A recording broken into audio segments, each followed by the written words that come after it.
Hello दोस्तों, नमस्कार। तो स्वागत है आप लोग को एक और नई वीडियो में। तो आज हम लोग इस वीडियो में पढ़ने वाले हैं भारत के प्रमुख नदी तंत्र एवं उन प्रमुख नदियों के सहायक नदी को भी हम लोग पढ़ेंगे। ठीक, तो आप लोग से रिक्वेस्ट है वीडियो पूरी देखें, क्योंकि एसएससी, रेलवे या कोई भी कॉम्पिटिटिव एग्जाम है, इस टॉपिक से काफ़ी सारे प्रश्न बनते हैं। तो अगर आप लोगों के लिए आप लोगों को इस टॉपिक से प्रॉब्लम आ रही है तो आप लोग ये पूरी वीडियो देख लें, उसके बाद इस टॉपिक से एक भी प्रश्न नहीं छूटेंगे। ठीक है। और अभी तक आप हमारे चैनल को सब्सक्राइब नहीं किए हैं तो सब्सक्राइब कर लें, क्योंकि हमारे चैनल के माध्यम से काफ़ी अच्छे अच्छे कंटेंट प्रोवाइड करवाए जाते हैं। तो आपको हेल्प हो तो इसलिए आप हमारे चैनल को सब्सक्राइब कर सकते हैं। बाकी चलिए बिना देरी के हम लोग वीडियो स्टार्ट करते हैं। ठीक, तो फटाफट देखते हैं और सारी चीज़ें को क्लियर करते हैं।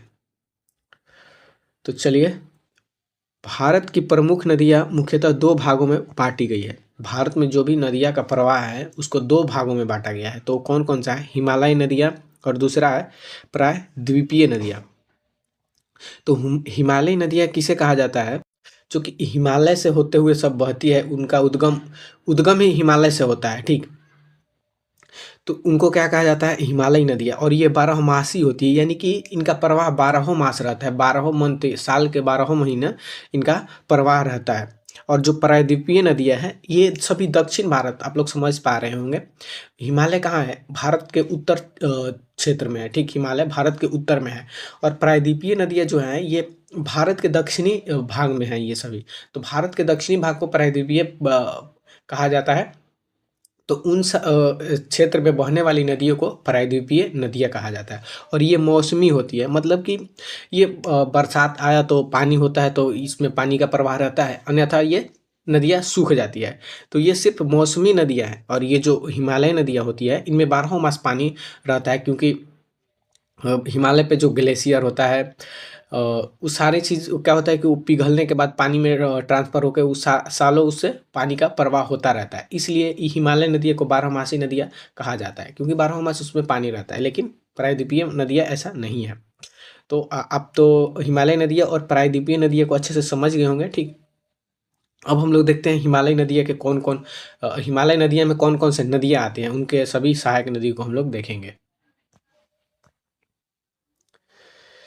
तो सबसे पहले है हिमालय नदी तंत्र में सिंधु नदी तंत्र। ठीक है, सिंधु नदी तंत्र सबसे पहले आता है, तो उसको हम लोग देखते हैं। तो इसका जो उद्गम होता है ये मानसरोवर झील के पास से होता है और ये एक नदी तंत्र बनाती है। इसको हम लोग सिंधु नदी तंत्र, इसका उद्गम यहाँ से होता है,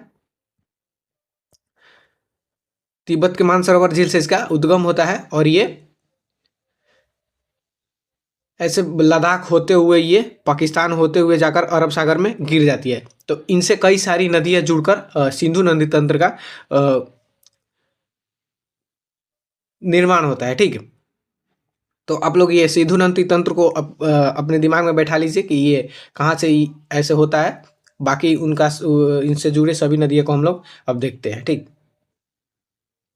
तो इसका उद्गम हो गया तिब्बत के मानसरोवर झील के पास से होता है और यह भारत में लद्दाख, जम्मू कश्मीर होते हुए ये पाकिस्तान में जाकर अरब सागर में गिर जाती है, जैसा कि मैंने बताया। और इसकी सहायक नदियों की बात करें तो झेलम इसकी सहायक नदी है, चिनाब है, रावी है, ब्यास है और सतलुज है। तो इसकी सहायक नदियाँ कौन है? झेलम, चिनाब, रावी, ब्यास और सतलुज। इन सभी को याद रखिएगा। ठीक,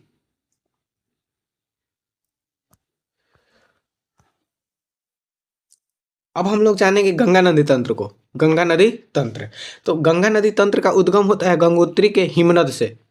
ठीक, गंगोत्री के हिमनद से, जो कि भागीरथी नदी के रूप में होता है। ठीक, उसके बाद ये देवप्रयाग में आकर भागीरथी और अलकनंदा का जो मिलान होता है, देवप्रयाग में भागीरथी जो नदी है इसका जो ये गंगोत्री हिमनद से निकलती है और यह आकर भागीरथी और अलकनंदा दोनों एक साथ मिलती है। कहाँ पर? देवप्रयाग में। इसको समझिएगा, देवप्रयाग में मिलती है। उसके बाद इसका नाम पड़ जाता है गंगा। ठीक, जब देवप्रयाग में भागीरथी नदी और अलकनंदा नदी मिलती है तो इसका नाम क्या पड़ जाता है? गंगा पड़ जाता है।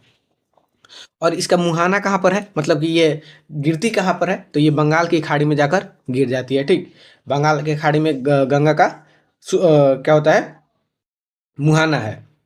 अब इसकी सहायक नदी हम लोग देखें तो गंगा की सहायक नदी बाएं तट से, ठीक, ये बाएं तट से मिलने वाली गंगा की सहायक नदी रामगंगा है, घाघरा है, गंडक है, कोसी है। और दाएं तट से मिलने वाली यमुना, सोन और दामोदर। देखिए, ये एग्जाम ऐसा बाएं तट और दाएं तट इसलिए दिया गया है क्योंकि एग्जाम्स में ऐसे सवाल बनते हैं कि बाएं से मिलने वाली सहायक नदी कौन है गंगा की, और दाएं से मिलने वाली सहायक नदी कौन है गंगा की। तो बाएं से ध्यान रखिएगा, रामगंगा, घाघरा, गंडक, कोसी। और दाएं से यमुना, सोन, दामोदर। ये सोन तो कई बार पूछा जा चुका है, ठीक। तो ये एक को याद रख लीजिएगा। तो मान लीजिए क्वेश्चन आ गया कि दाएं से मिलने वाली नदियाँ कौन सी है, तो उसमें सारी चीज़ बाएं का दिया रहेगा। एक दाएं का उसमें से देखना होगा, तो एक भी याद रहेगा तो दूसरे को हम लोग ऐसा छांट पाएंगे, ठीक।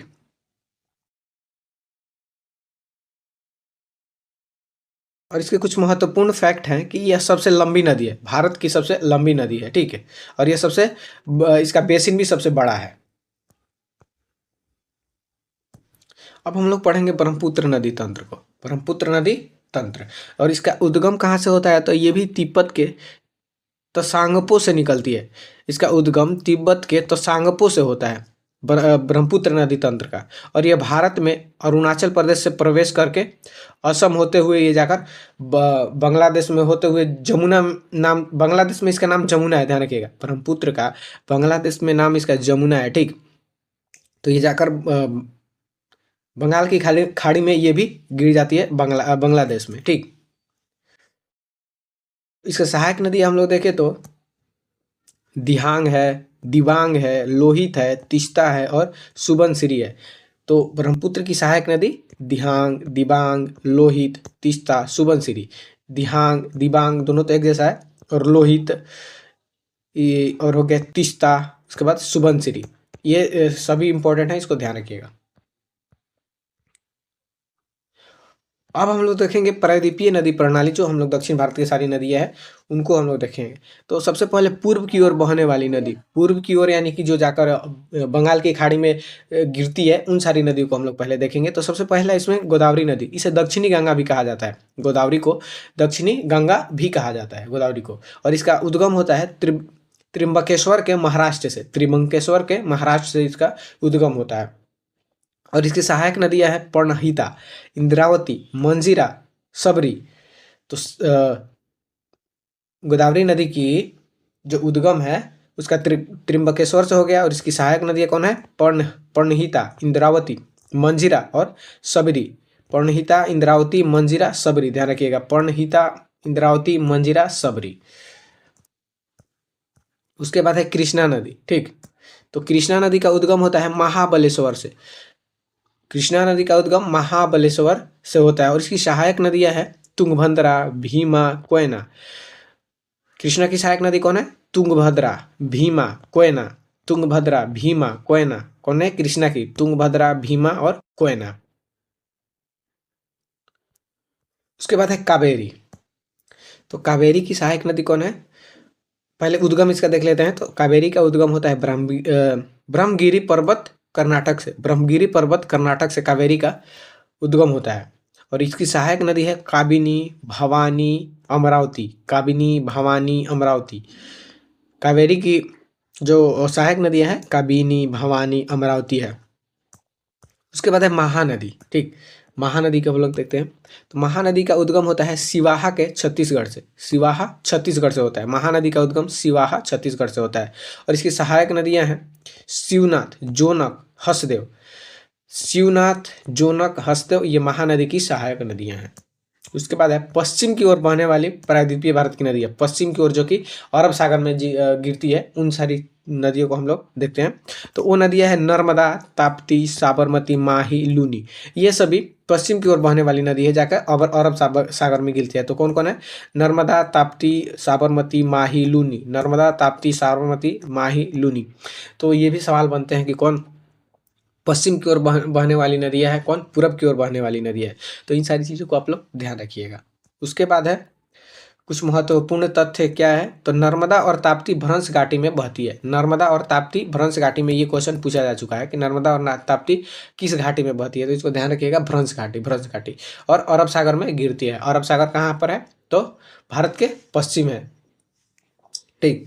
तो ये रहे सारी नदी तंत्र उसके सहायक नदियाँ। तो हम लोग का वीडियो यहीं पे समाप्त होता है। अगर आप लोग को वीडियो पसंद आई हो तो वीडियो को लाइक करें और चैनल को सब्सक्राइब करना ना भूलें, ताकि आप लोग को ऐसे ही अच्छे-अच्छे कंटेंट मिलती रहे, ठीक? तो चलिए मिलते हैं नेक्स्ट वीडियो में। अगर आप कोई भी एक पार्टिकुलर टॉपिक पे वीडियो चाहते हैं तो कमेंट में बता दें, मैं उस पे वीडियो प्रोवाइड करवा दूँगा। ओके, धन्यवाद।